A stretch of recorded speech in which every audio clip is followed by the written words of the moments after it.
کنفرانس بین المللی در پاریس با حضور رئیس جمهور برگزیده مقاومت.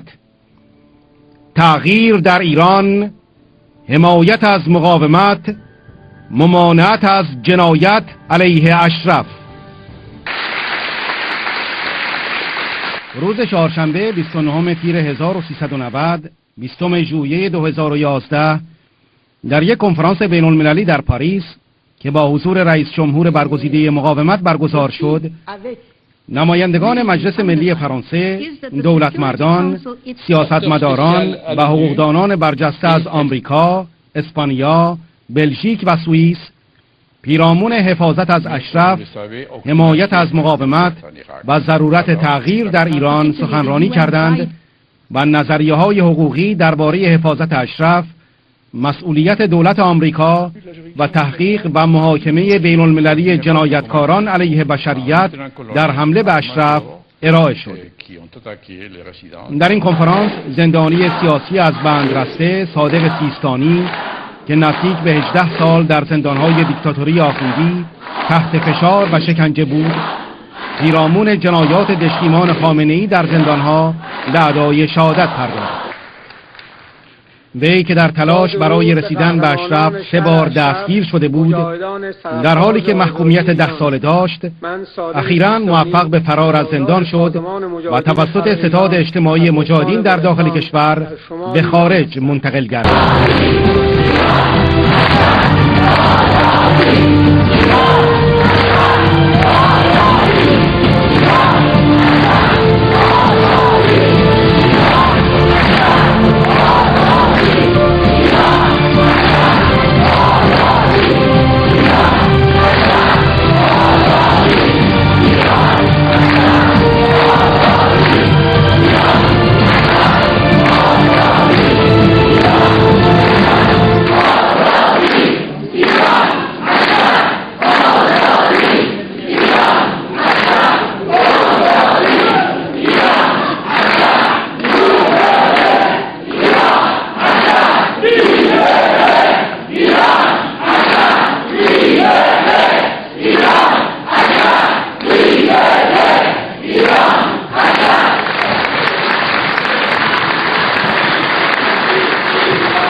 Madame la Présidente, Mesdames, Messieurs, je ressens vraiment comme un honneur d'ouvrir cette séance.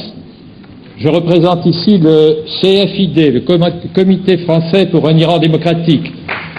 Pour nos amis américains, belges, espagnols, etc., qui ne connaissent pas tous les arcanes de la vie française, je leur dirais que ce comité a été composé par un ancien ministre, Alain Vivien, par un sénateur, Jean-Pierre Michel, par moi-même, qui a été député et magistrat, et par un grand nombre de juristes et d'hommes politiques français. Nous nous sommes consacrés plus spécialement à suivre avec attention les procédures juridiques nombreuses qui encombraient la marche de l'OMPI. Nous avons eu des succès, je dois le dire, qui sont dus à l'acharnement des avocats, qui sont dus au fait surtout que c'était une bonne cause et que cette bonne cause a été reconnue. Mais ça n'a pas été sans peine. Maintenant, c'est du passé et je crois qu'il faut se tourner vers l'avenir en tirant quelques leçons de ce qui s'est passé. La première, c'est qu'il reste encore des choses à faire et je me tourne vers nos amis américains. La balle est maintenant un peu dans leur camp puisque les combats qu'ils auront à mener sont assez voisins de ceux que nous avons eu à mener. Donc, la participation des parlementaires est très importante et il y en a de nombreux ici. Je crois qu'on leur doit beaucoup, même s'ils ont des emplois du temps très occupés par la vie de leur pays. Le temps qu'ils peuvent passer pour un problème qui, pour des Français, peut paraître lointain, est tout à fait indispensable. Je crois que tout à l'heure, nous aurons quelques échos de cette tâche. Et puis, il y a eu l'engagement progressif des juristes, les meilleurs juristes du moment. Et nous avons ici un Espagnol qui vient d'obtenir une grande victoire, on vous l'expliquera tout à l'heure, quelque chose qui fera jurisprudence, qui fera très certainement jurisprudence, comme on dit dans notre jargon de juriste. Ça veut dire que ça sera un précédent sur lequel on se fondera. C'est très, très important et je pense que ça va contribuer à améliorer la situation d'Ashraf. Et puis, il y en a d'autres, bien entendu. Je pense à nos amis anglais qui se sont beaucoup battus pour faire que le Parlement anglais revienne sur votre inscription sur la liste, de même les juristes de l'Europe. Et enfin, nous aurons aussi tout à l'heure la communication d'une des meilleures juristes de la place qui a fait une consultation juridique sur la situation d'Ashraf. Tout ceci paraît un peu du chinois et très lointain pour le gens de la rue et même pour les politiciens. C'est une erreur. C'est très important qu'il y ait de temps en temps des choses sûres sur lesquelles on peut s'appuyer. Et madame, ce que je sais déjà de votre travail, je crois, là aussi, mérite d'être félicité et applaudi. Je vous propose de l'applaudir dès à présent. Et enfin,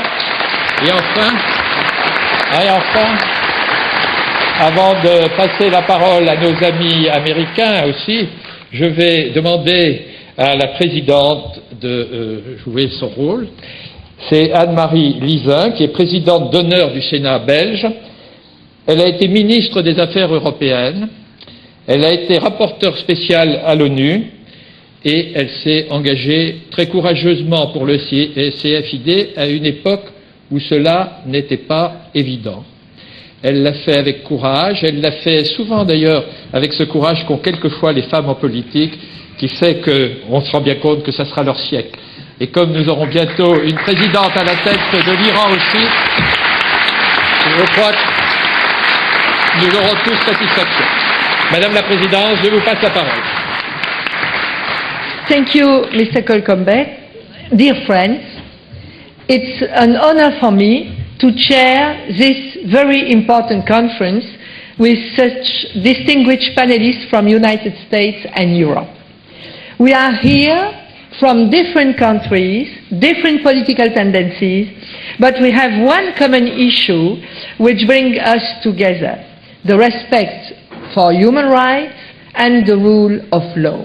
One thing we have done in Belgium with Mrs. Rajavi was to invite her in the Belgian Senate. Officially or unofficially, it was very difficult. And just before coming here today, I phoned to the Senate in Belgium. I say, I continue this relation that we have taken at that time. And they say, oh, from that first meeting, we have added one security door. So this means how they feel about this. It is in this framework that we are all united in our support for the rights of the people of Ashraf. Today, the case of Ashraf is a universal humanitarian issue, and I hope that we will succeed in having the international bodies that are in charge of saying that this is the right of asylum, this is the refugee status, this is what is our objective now. Some of these bodies, and especially the UNHCR, they are in charge of taking the determination of the statute, and we have to succeed in this field. Because it is too easy, and I'm sure you have followed all this ceremony of Srebrenica. It was even at the time where Srebrenica massacre happened, it was not very difficult to understand what was the objective against the Muslim people in Srebrenica, and especially against the men. It was so evident what happened, and the attitude of UN to say, oh, we are not in charge of that, just we withdraw, was really bad. And the what we are trying to convince US now is that the same attitude could happen with US forces if they just say, oh, we are not in charge anymore and we withdraw from any responsibility in Ashraf. This is what we try to convince now in the US institution. And